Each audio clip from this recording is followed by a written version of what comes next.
Jill on the mic. It's about to get real. Keep it live, that's right. From Pennsylvania to across the globe, it's time for the Steelers All-Star Show. Welcome to the Steelers Blake Podcast. My name is James Jones, joined once again by my co-host Cody Tanner. Cody, how you doing this summer Saturday morning? Yep, I'm doing great. I already got my 7 brew. Enjoying that right now. James, how are you? I'm doing good, man. I'm looking forward to this weekend. We're just going to get right into this right now. Make sure I have appropriate levels of energy supplied by Alani. Not a sponsor yet, soon to be. Well, wouldn't it be cool if it was anyway? You know what? I'm going to message them in the middle of the show right now. Keep going. Yeah, it's Alani New, N-U. That's what you're looking for. Anyway, lots to talk about here. We've been doing our series on the position battles for the Pittsburgh Steelers. Today's position battle going to be the cornerback position. But we do have a little bit to talk about beforehand with some roster transactions and a new coach. And then the big NFL news as of the last couple of weeks. We touched base on this briefly last week with Brandon Sorsby, the college quarterback who was trying to get into the NFL. And the NFL said, not so fast there, buddy. And they denied his application to the supplemental draft, stating that they would not hold one this year. They had no intention previous to his application, which he submitted 3 days before the deadline of deciding whether or not they would have a supplemental draft. They stated this did not give them enough time to properly research his situation. Thus far, it was not going to change their plans of not having a supplemental draft. And he is not eligible to join the NFL this season, but can apply again next year for the 2027 NFL draft. He then tried the CFL, and the CFL said the same thing, basically. You're not welcome. Go try something else. So Brandon Sorsby running out of options, starting to look like maybe he should have just stuck with that college route and the 2-game suspension, but he tried to just circumvent that and go pro instead. And seems like he's kind of out of options now, Cody. Yeah, I mean, he's going to be forced to take a year off. There's not going to be many other options. I don't know what other leagues would potentially take him. I don't know if there's any European leagues still happening. I know we used to watch those things on NFL Network, which I actually loved watching back in the day because they were always on stupid early in the morning. But he has forced the hand of so many leagues to say, hey, we're not going to accept you. We're not accepting the gambling thing, which is so here and there. I heard Pat McAfee talk about it. And although DraftKings is a sponsor of the NFL and all these things, and betting's always talked about with this, the league is very aggressive right now about trying to, nip in the butt that things are planned, things are, the league is scripted, all these things. And if you have a guy that comes in and has spent as much as he has on betting in the past few years, that's a bad look. And so we were talking about it before we started recording. And I'm on the boat of this man should come out and make a heartfelt, sincere apology post or live feed or whatever you want to call it. I don't care how he posts it, and should say, hey, I'm going to use this next year to work on myself, to become a better person, to realize my mistakes. And I apologize to those I affected and hurt, including my teammates, my coaches, my family, my friends. And the next year I'm going to work on myself. That is the only thing that he should be doing right now. If he does anything other than that, if he stays, radio silent, doesn't post anything, doesn't say anything, sure, he's bettering himself in the background. You could say that, but he needs to come out and take responsibility and allow the league to see that he has the maturity and the capability of doing that. Because if not, I don't know what anyone other than the Browns that are going to take him. Yeah, there's only a few organizations that continuously go after guys with major history, red flags like that. Obviously, the Browns are one of them. The Bengals come to mind as a team that doesn't seem to mind what kind of transgressions you've had off the field. The Raiders seem to have a history with that as well. And then I wouldn't be surprised if the Patriots did that. Not that they need a quarterback, just the questionable character decisions that they've made up there would kind of fall in line there as well. But all that being said, the kid's messed up real bad. He got to the point where he fought the the suspension he was getting in college. He got a judge to overturn it and say that he could only be suspended for 2 games. And then he decided that just wasn't good enough and he was going to go pro anyway. But as the NFL stated, being a football player in the NFL is not a right, it's a privilege. Everyone doesn't have the right to be an NFL player. It's a privilege. And if you screw up outside of the league, they do have the right to not allow you to be in the league. This isn't the first time. It won't be the last time that something like this has happened. And the NFL has no choice but to take a very hard stance on this. They've had a lot of issues the last few years with guys being caught, gambling. On a lot of it has been placing bets on other leagues and, playing fantasy football. But all these are forms of gambling. And they can't have more people suspicious because there's already a large contingency of fans out there that think everything's rigged. Everything is, Las Vegas sets a line. And, the reason that this team punted with this much time left is because they didn't want to mess up the over-under or the spread on this game. And that's why they kicked the field goal instead of going for a touchdown. Or that's why they kneeled instead of going for it. And I'm going to be the person that still believes some of that stuff. Just saying. Yeah. It's crazy. It's a very, very common conversation. Very common. And it will always be a conversation as long as there's gambling on professional sports. The only way you avoid that not being a conversation is just having absolutely no gambling sites at all. And then nobody can really care about what the spread is on a game because there's no money involved. That's the only way to avoid it. In the meanwhile, this will be a topic. So you can't have somebody who has so clearly just gone away from anything that is what your values as far as gambling stand for. I mean, the dude straight up had fake accounts to try to hide his own identity while doing so. Like multiple fake accounts. So, I don't want to say I feel bad for him. I feel bad for the situation that he is in, but it's his own mistakes that have put him to that situation. I hope he gets the help that he needs as far as his gambling addiction, because that's what it's been labeled, is that he's got a gambling addiction. Addictions in general just can be crippling for people. So I really, truly hope that he gets help with it and he's able to turn his life around. But honestly, dude needs to just be in the gym 24/7 working out between now and next year. He needs to find a quarterbacks coach. He'd be throwing the football on a regular basis to keep that arm accurate. And just show up in 2027 in better shape than he's ever been before. If you want people to see that you're taking this time off seriously, they'll know by how you show up the next time they see you. If you show up and you look like you haven't worked out in 6 months, they'll know you didn't take anything seriously. If you look like you're in incredible shape and you're faster and stronger and bigger and your arm looks even more lively than it did before, these are all things you can do when you're doing nothing but working out for a year. Yep. You don't have to worry about getting hit. Nobody's hitting you. You ain't playing ball, bro. Nope. No, he's got like I said, he's got a big opportunity on his hand, and with what he does with the time he has with this next year will honestly make or break, I think, his potential invitation or allowance into the league. And obviously he can apply for next year's draft. Doesn't mean you get drafted. He can go undrafted. Doesn't mean anyone signs him. He could be never signed. And they can deny his application again too. Yep. So I really think he has an opportunity right now to move forward and to better himself. But again, you can't force maturity. You can't force growth. You just have to kind of wait, sit back and see what happens. And unfortunately, I think that's where we're at, because quite frankly, I don't know if we're ever going to hear this and hear his name after it. So I don't know that it's going to happen. So well played, brother. Well played. I agree with you very much. He's dangerously close to being blackballed from the league before he ever even plays in it.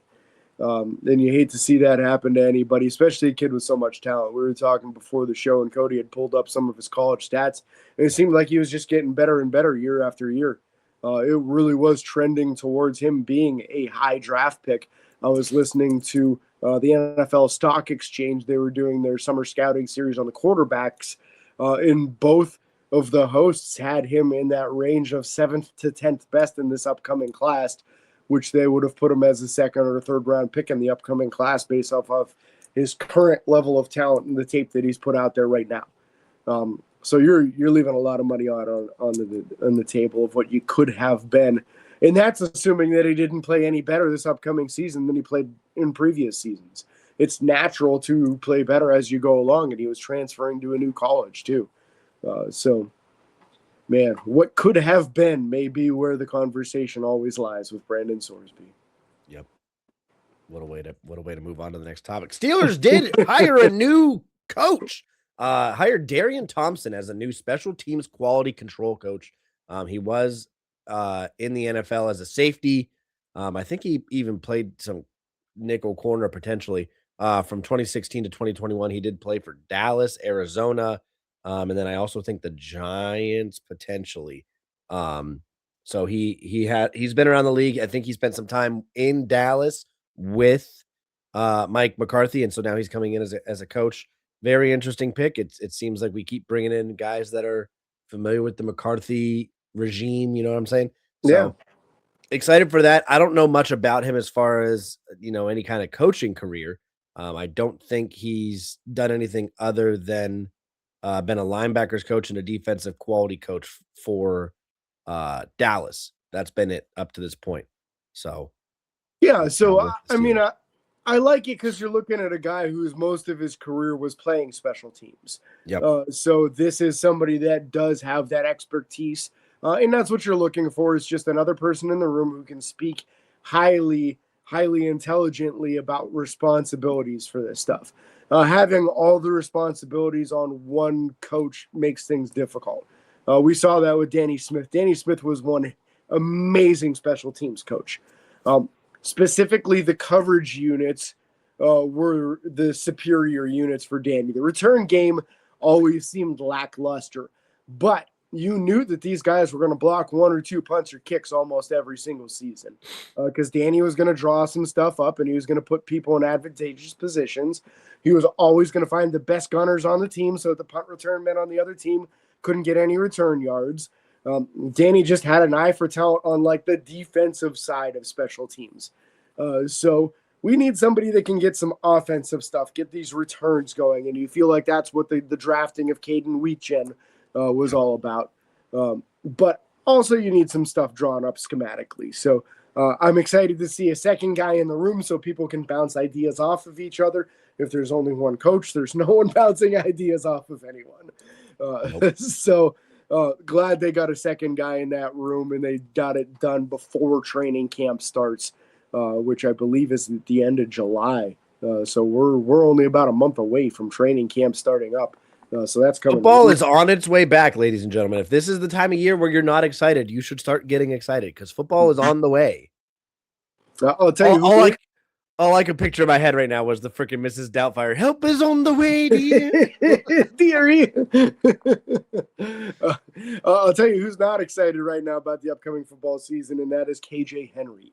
That is true. KJ Henry recently released by the Pittsburgh Steelers. He was an edge rusher, outside linebacker, whatever you'd like to call him. In a corresponding move, the Steelers did sign cornerback Amari Henry, who was 5'11" and 3/8, 187 pounds, ran a 4.5, 4.40 when he came out of college. So a decent sized kid. His jumps were unimpressive, like a 31-inch vert and a 9-foot something on the broad jump. So you wouldn't count him as the most explosive kid in the world, but at least a good sized kid. And yet another body in the cornerback room, which seems to be a focus lately. Does make you concerned about, is anybody about to miss any time in the upcoming training camp as far as health? We do know that Dante Kent was injured last season during his comeback attempt. Yep. How bad was it? The rumor was at the time it was an ACL. If it was an ACL, is he going to be ready for the beginning of training camp? Possibly not. Yeah. This could be a physically unable to perform candidate, which means you would need some more guys in that room. So, ironically enough, Dante Kent and Brandon Eccles are not listed No, excuse me. Brandon Eccles is. Oh, they are. Never mind. I'm sorry. I'm looking at the wrong thing. Yeah, no, it's going to be an interesting time. One of these guys has to be going down with an injury or dealing with something, if not two, because of how much they've been looking at this room. I wouldn't be surprised if they came out and said, "Hey, Dante Kent to the pup list," and then Asante Samuel, Brandon Eccles, or maybe even Joey Porter Jr. Knock on freaking wood is dealing with an injury. I would not be shocked at all if they come out and say two of these guys are dealing with something, or even Dalen Everett. Maybe something happened with him, the rookie that we just drafted. So we're going to keep an eye on that for sure. And I think maybe this is also, you're trying to work out an extension with Joey Porter Jr. You would anticipate a hold in. And in a hold in, they don't participate in any team drills. They might do some one-on-one stuff. They might do some light work on the sides, but they're not helping you in team drills because it's the highest chance of being injured. So in hold-ins, they're there. They're in position rooms. They go to the meetings, but they're not going to put their body in any kind of way in harm's way to possibly get injured and screw up the extension that they're trying to work on. So I think it might be the Kent injury and the Porter negotiation that we're looking at as to why a couple of corners have been brought into the room. That way you have a little bit of cushion there. If Joey isn't playing, okay, that's fine. Let's push everybody else up one rung up the ladder as far as whether they're playing and get everybody else a little bit more practice. So I think it's more insulation, hopefully. And they're gonna sign Joey. Let's clarify. We don't believe he's gonna not get signed. They better. That's the important one that's left, right? I mean, Keanu Benton, I understand. Like, what are you gonna do with him? Is he gonna play nose? Is he gonna play edge? If he plays in Cam Hayward's role, he's 2 years away from being a starter.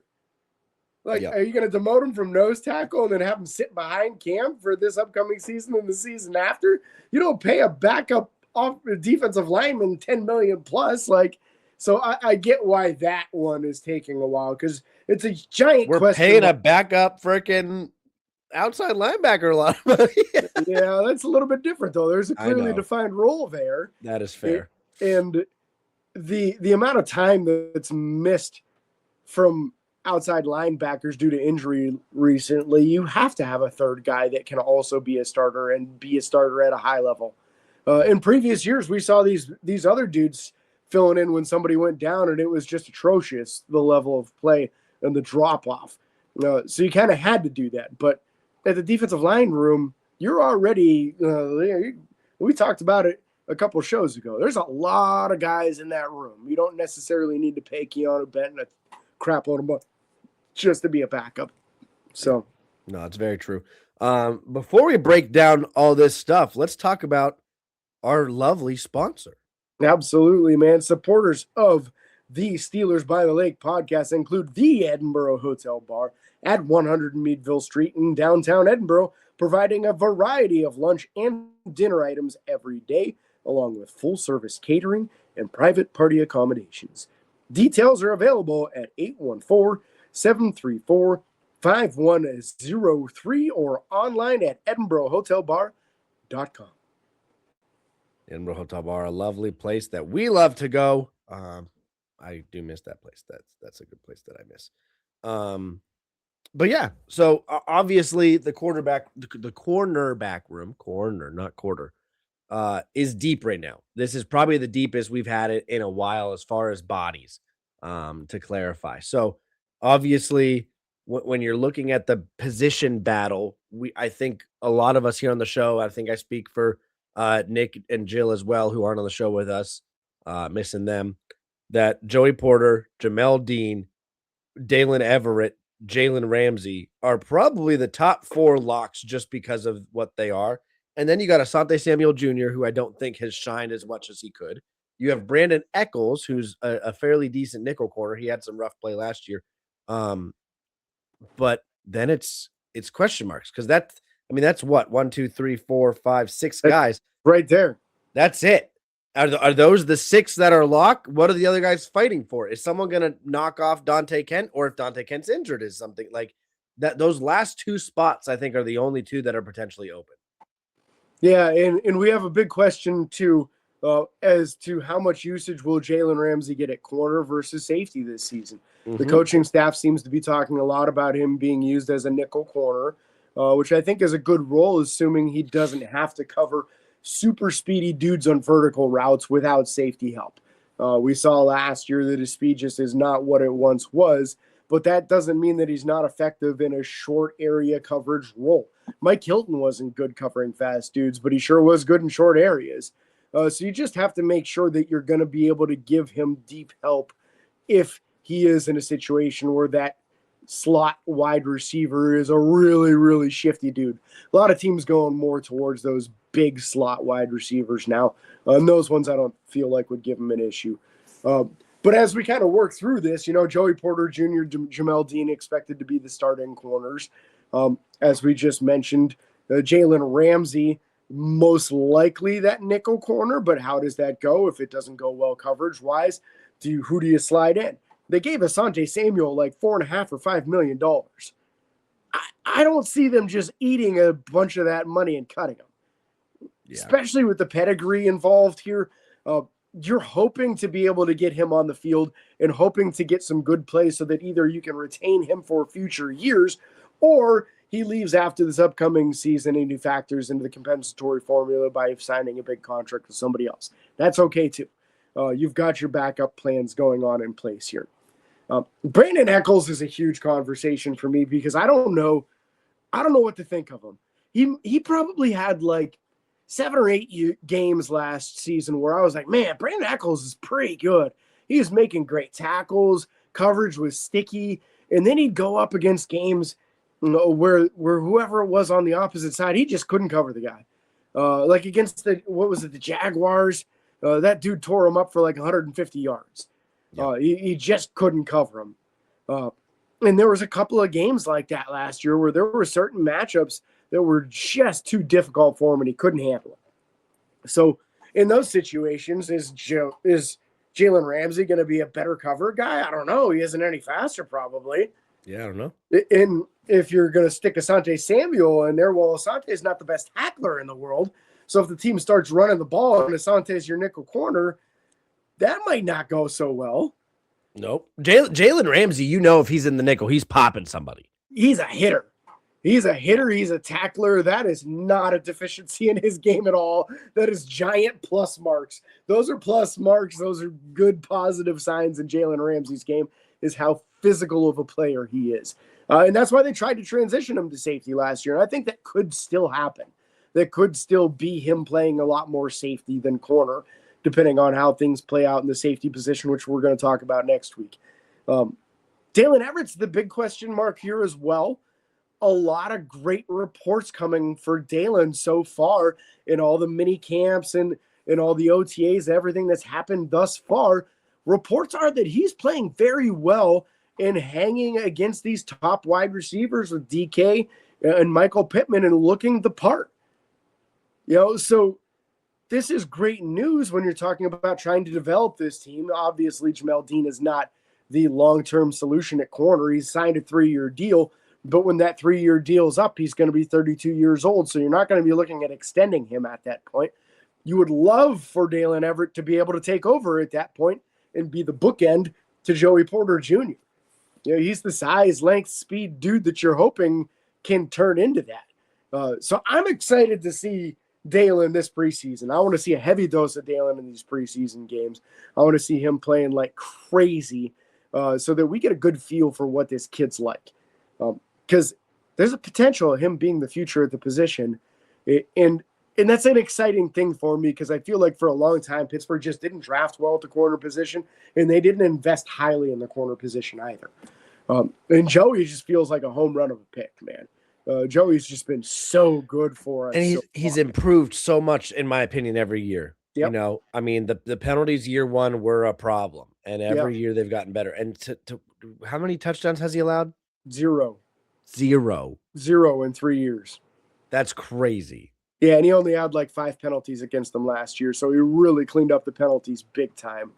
So now it's all about getting some turnovers, That's got to be a sticking point in this conversation and the negotiations on extending him is you're not getting a lot of turnovers. It's tough for us to pay top dollar for somebody who doesn't intercept the ball at the corner position. You're still going to pay him a lot of money. He's going to make a lot of money, but not like the number one corner in the league, because the number one corner in the league gets 4 or 5 interceptions a year. So you can't really expect that if you're Joey, but he should be paid and paid very well. Is there any of these top dudes you want to talk more on, or should we shift this conversation to the Dante Kents and Daryl Porters and Deshaun Jamesons? The conversation, we're beating a dead horse, with the conversation about these guys that are top dog. I mean, JPJ, we know. Jamel Dean has had himself a career, and a decent career already with Tampa Bay. He's going to come in. We're going to see what he can do. Asante Samuel Jr. has a lot to live up to as far as his father's concerned. Hasn't quite done that yet.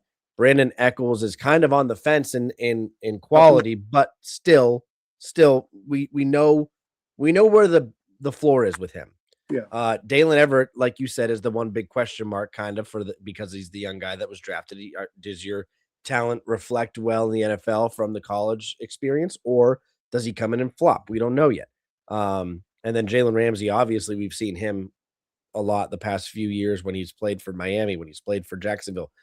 He came in last year and was still making hits and making plays, which was phenomenal.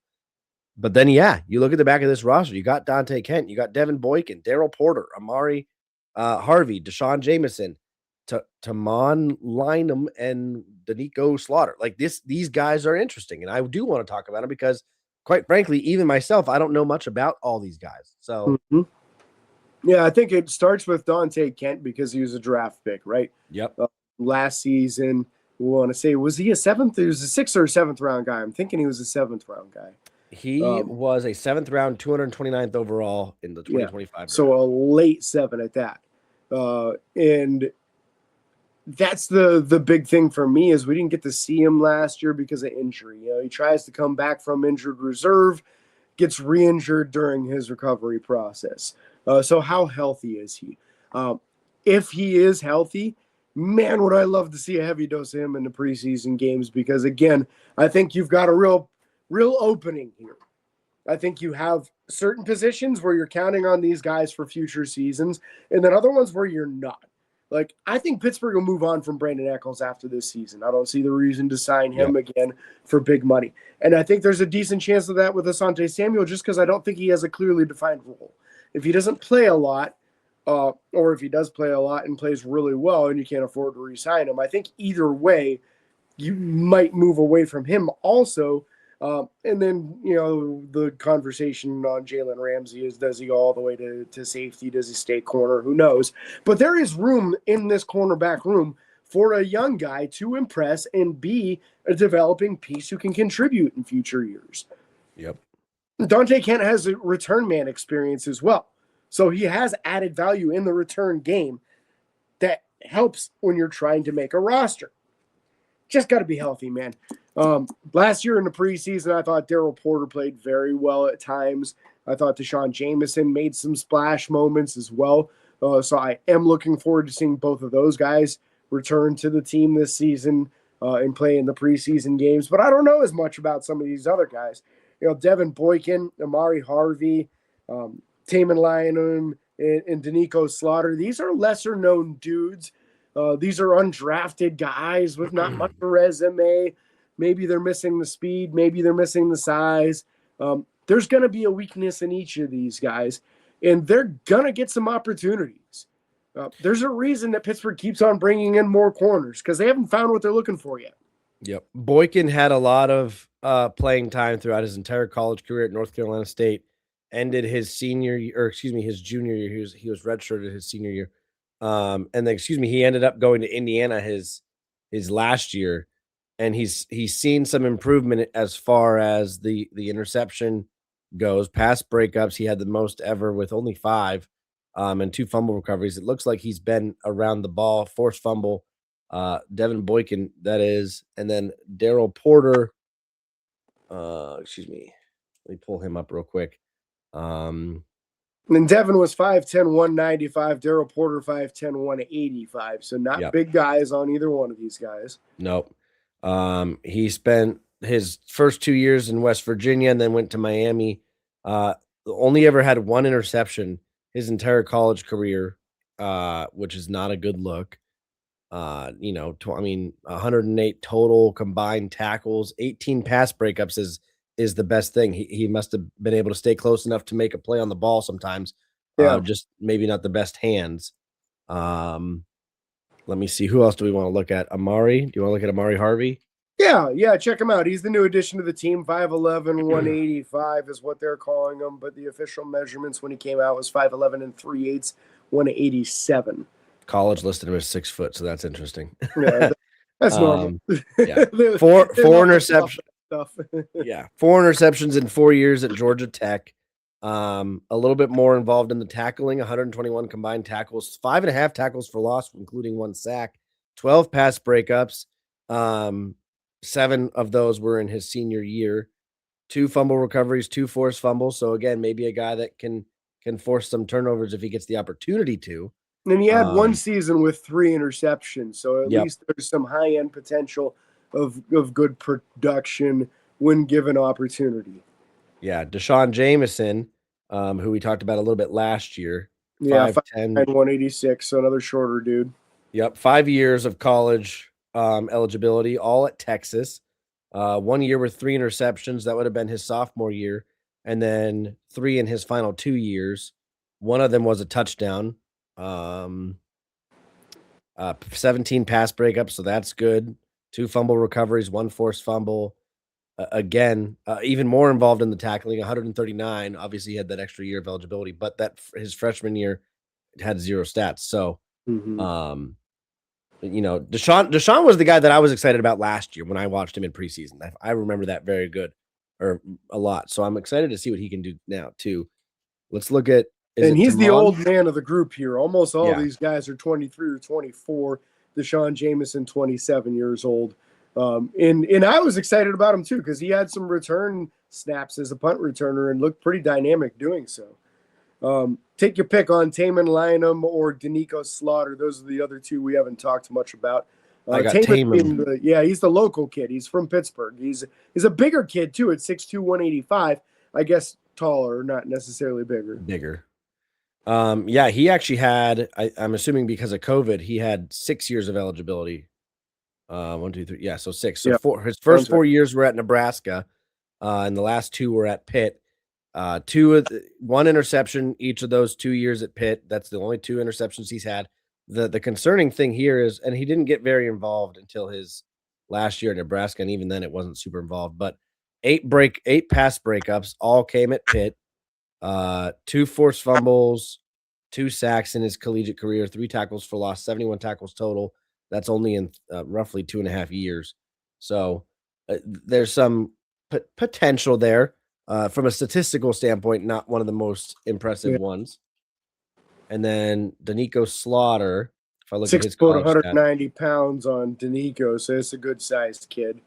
Yeah, 4 years at Tennessee and then 1 at Arkansas. 2 interceptions in his collegiate career, 13 pass breakups, 1 forced fumble, 1 fumble recovery, 167 tackles, 80 of them coming in his last year at Arkansas. So decent play there, probably not afraid of contact. Also has some return. Nope, he doesn't. He has 1 return in his entire career for 16 yards. Never mind. I saw stats. I was like, oh, hey, here we go. So, when you look at those guys, Deshaun Jameson obviously, shows out. And then Devin Boykin and Daryl Porter, I think, are the 2 other guys. Those are the 3 guys that I would be watching to make a splash. Yeah. And Deshaun Jameson is obviously the one that I was high on last year, and I'm going to stick with that. I hope he does something this year that gets him some more playing time for sure. Yeah, so it's a young room with a lot of guys that should be very hungry. It's a real opportunity for all these guys. It's not like, hey, there's no room on this roster. No, Pittsburgh's going to keep probably at least 2 of these guys on the practice squad. You get 16 on the practice squad now. And with as many injuries as what happens to the corner position, it's a realistic thing that one of these dudes could end up making the practice squad and then get called up to the 53 at some point in time during the season because of availability or injuries to some of the guys on the 53-man roster. So definitely real possibilities and real opportunities for these guys. And it's an exciting room just to see what goes on this upcoming preseason. I'm as excited for the top end dudes to see how they play and how that works out as I am for the middle and the back end guys. Yeah. So I think it's a really well-rounded room with some young dudes with some potential, some experienced dudes with some high-end productivity, and some of that middle as well. I mean, what are the chances that somebody goes down for 3 or 4 games? It puts Asante Samuel Jr. in a starting role for those games. He absolutely shows out, and somebody says, hey, we need a starting corner, and they trade for him before the deadline. This could happen. This could very easily happen. This is a former second-round pick, and the only reason that Pittsburgh was able to pick him up is because he had a neck injury so bad that it required neck spinal fusion surgery. Yep. One of Pittsburgh's team doctors was the guy that did the surgery. He was fully recovered. They brought him back last season. He played a little bit. I thought he played decent. But I'm sure that was still getting his feet wet again and really probably trying to gain the confidence of knowing that he can play the sport again after wondering if he would ever play again because of injury. Yep. So you have to feel like that confidence is really going to be coming back. I saw them post some pictures of him in the preseason. And one of them was like a head and shoulders shot. And I was like, dang, who's this safety? And then I realized it was Asante Samuel Jr. I was like, all right, Asante, he clearly put the work in the weight room this year. He looks pretty jacked and ready to roll, man. So I'm excited to see what that kid can offer us. But I feel like his opportunity during the regular season may not come unless an injury happens. Yeah. Yep. So we'll keep an eye on that. Obviously, we're excited for the position battle, every position battle. Next week is the safety room? Yes. As a whole, correct? We're not breaking it up free and strong? The whole safety room. Nope. And then we'll do special teams the week after that. And one of these weeks, we're going to get all 4 hosts together to do our 53-man roster prediction. It's just been very difficult with summer schedules and new babies and cheerleading coaching and injuries, all the things going on with everyone. Injuries. Yeah. Cody's in a boot over here. So I'm out of the boot. I'm in a brace. Right. Hey, that's fantastic. Yeah. It's a lovely time. So we can't thank you guys enough for being here. Make sure to like and follow on Facebook, Twitter, Instagram, TikTok, and YouTube. Subscribe, ring the bell. It's free. Doesn't cost a thing. Don't forget the 5-star reviews and Apple Podcasts. Make James and the rest of us on this podcast very happy. And until next time, this is your host, James and Cody, signing off. Peace.